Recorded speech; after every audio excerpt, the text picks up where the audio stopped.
Nos anos 60, a Record despontou com seus programas e festivais musicais, além dos teleteatros exibidos ao vivo pela emissora. Confira agora a segunda parte da história da televisão Record.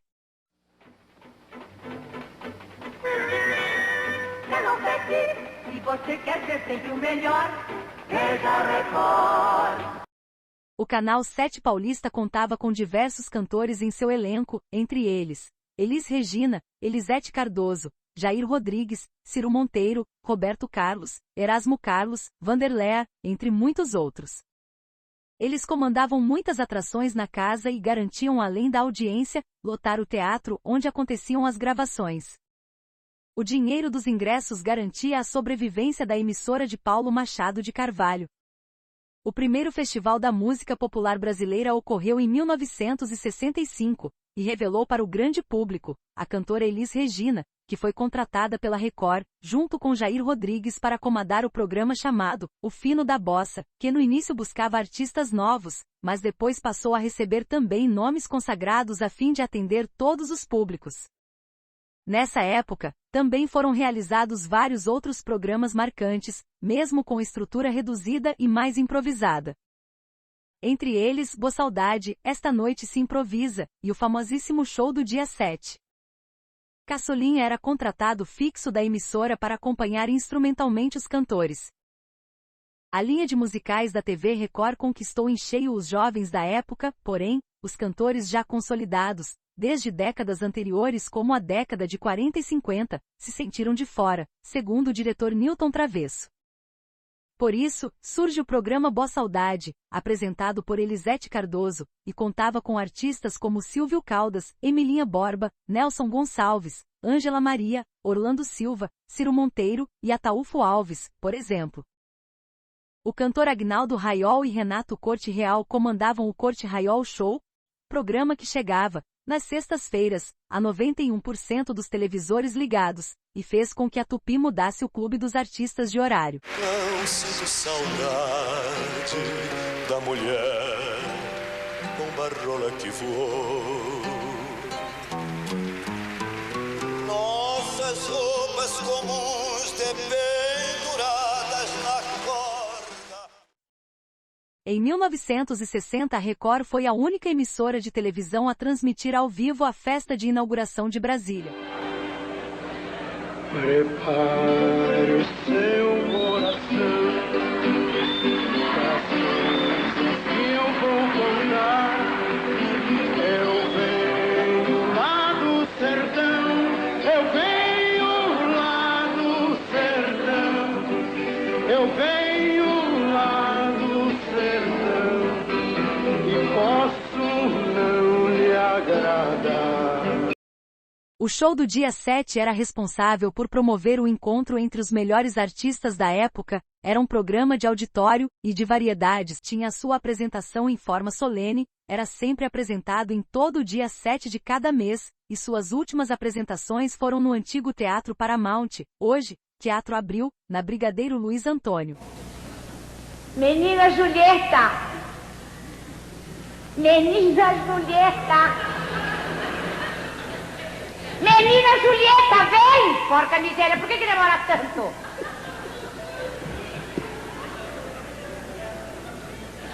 Vem! Menina Julieta, vem! A noite já chegou. Vem!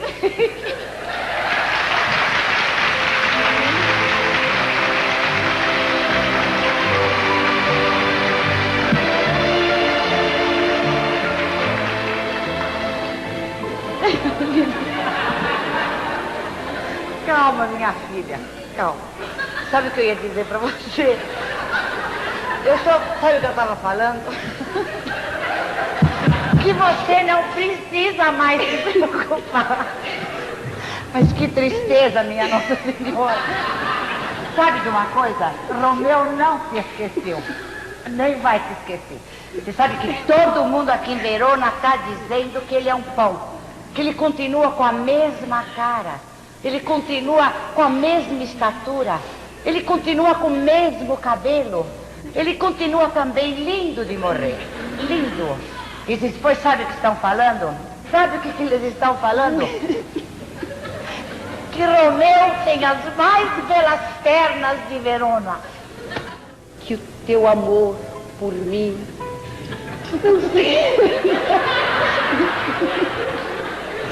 não seja como a lua, que todo...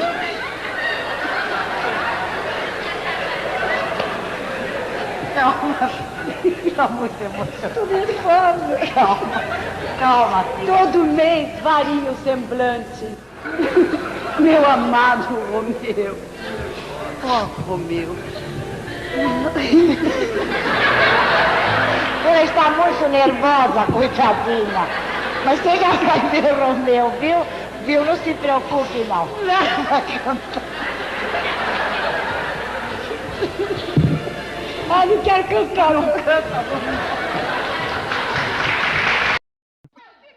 As cerimônias de apresentação ficavam sempre a cargo de um quarteto de apresentadores consagrados, como Randall Juliano, Blota Júnior, Sônia Ribeiro e Hélio Ansaldo.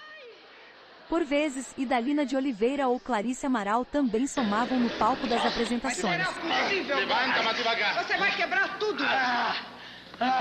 Milagre. Não, tá tudo colado.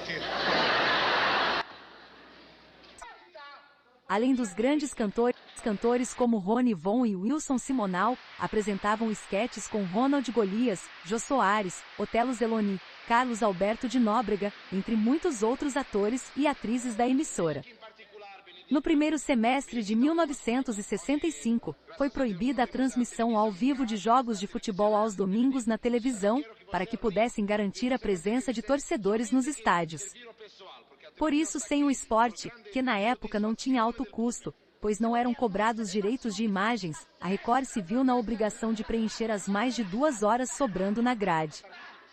Então, a equipe ficou com a responsabilidade de administrar a emissora. Juntou a garotada envolvida com o rock and roll, que estava começando no Brasil, e no dia 22 de agosto de 1965, pontualmente às 16h30, entrou no ar o programa Jovem Guarda, sob o comando de Roberto Carlos, e tinha no elenco Vanderléa, Erasmo Carlos, Rony Corad, Tony Campelo, Jerry Adriani, Rosemary, entre outros. Rapidamente os ingressos se esgotaram nas bilheterias do Teatro Record. E já na sua 4ª edição, o programa já garantiu a liderança absoluta. Rapidamente o programa atraiu bons resultados comerciais, e a direção da emissora autorizava gastos extraordinários com cenários e edições especiais. Mais do que um programa, Jovem Guarda transformou-se num movimento musical, e lançou muitos artistas, além de estabelecer o rock and roll no cenário da música nacional. Ditou moda, e mudou radicalmente o comportamento dos jovens da época. A televisão se mostrou capaz de ser mais informal, com a mesma credibilidade, sem afastar o telespectador. A Jovem Guarda virou uma febre, os ingressos eram disputados com semanas de antecedência, e desde cedo, milhares de pessoas aguardavam próximas ao Teatro Record para ver Roberto, Erasmo, Vanderléa, Golden Boys, Renato e seus Blue Caps, entre muitos outros. Gírias como bicho, broto, carango, brasa mora, lelé da cuca e barra limpa, foram criadas por eles e ainda perduram no linguajar do brasileiro. O programa realizava ações solidárias a fim de arrecadar recursos para a população carente, como agasalhos, por exemplo. Aos poucos o programa passou a receber artistas mais velhos, e conseguiu unir toda a família para assistir o programa. Em 1964, o programa Repórter S estreou na Rede Record. A atração jornalística seguia a versão norte-americana, e repetiu na casa o sucesso que fez no rádio e em outras emissoras. Devido ao seu grande sucesso, Rony Von foi chamado pela Record para comandar o programa O Pequeno Mundo de Rony, em referência ao personagem literário Pequeno Príncipe, apelido dado por Hebe ao cantor e compositor. Estreou em 15 de novembro de 1966, um sábado, e logo no início, já demonstrou o sucesso de audiência. Rony ficou tão amado pelas fãs, que num dia cansado de ter que esperar por várias horas para sair das instalações do teatro, resolveu enfrentar a multidão de fãs. Quando as mulheres o avistaram, saíram em direção a ele e começaram a atacar. Rasgaram toda a roupa do cantor, que ficou nu, esperando sentado na sarjeta, enquanto um produtor buscava uma camisa grande do Erasmo Carlos que tinha ficado por lá. A mesma praça, o mesmo branco, as mesmas flores, o mesmo jardim.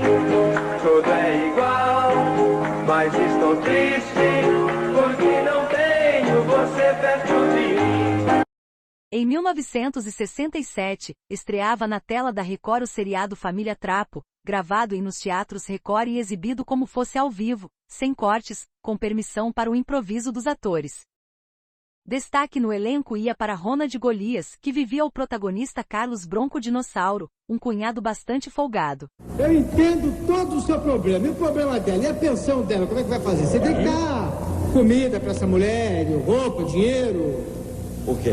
A pensão, é isso? Não, mas agora eu vou desquitar. Não, eu desquito, eu esqueço ela. É assim. Hein? Tem que dar sustento, dar pensão para ela, dinheiro. Não, mas não vamos desquitar. Sim, mas é a pensão.